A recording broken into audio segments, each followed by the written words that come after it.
Hello again. A quick update as we get ready for our weekend services. We want to remind you all that there will be no in-person services held on campus. Rather, we will be live streaming the service on Facebook. You can watch with us at our church Facebook homepage.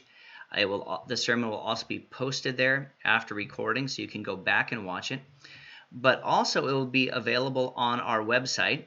So we will not only have the audio recording, but you'll also have the option to watch the video. And that should be posted pretty quickly after the completion of the service.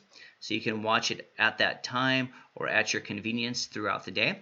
And we hope that you follow along with us as we continue our series in Philippians. A couple other things that you can do on our webpage, that's at ebcdallas.org.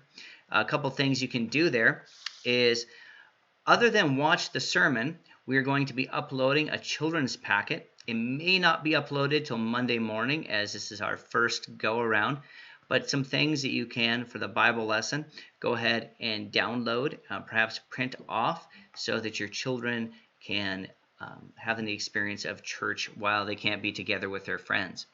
We're also going to be adding some developments in that regard to kids coming up this next week. That's the goal, to have that up and running by next weekend.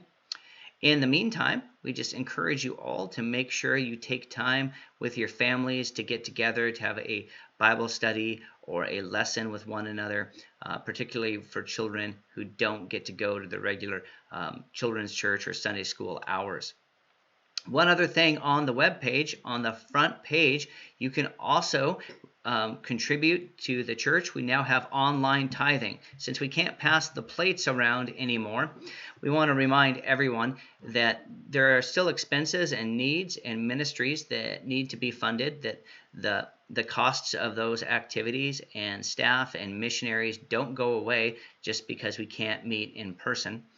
But you can now give online through the church. We have a secure application that you can do that by credit card, by debit card, in order to tithe. You can also send your check right to the church office, either by mail or in person. That's another way that you could continue with your giving.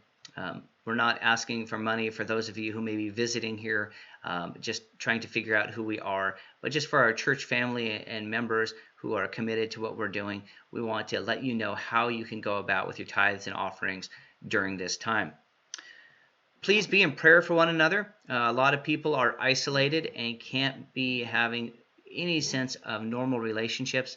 I encourage everyone to find a couple people this weekend to reach out to, whether by a phone call or some other means that's not in person. Let them know you're thinking about them and continue in prayer with one another. We hope to see you tomorrow morning at 10 a.m. and we'll try to give more updates, not only during the sermon about how to best utilize some of the resources that we're putting online, but then throughout next week as well, with some more update videos to hopefully give you the information of how you can stay connected and engage in this new method of ministry for the foreseeable future. Thank you so much. Pray for a quick end to this. Pray for God's protection on our church, our nation, and the world. And we're asking God for his mercy. And we'll talk to you real soon.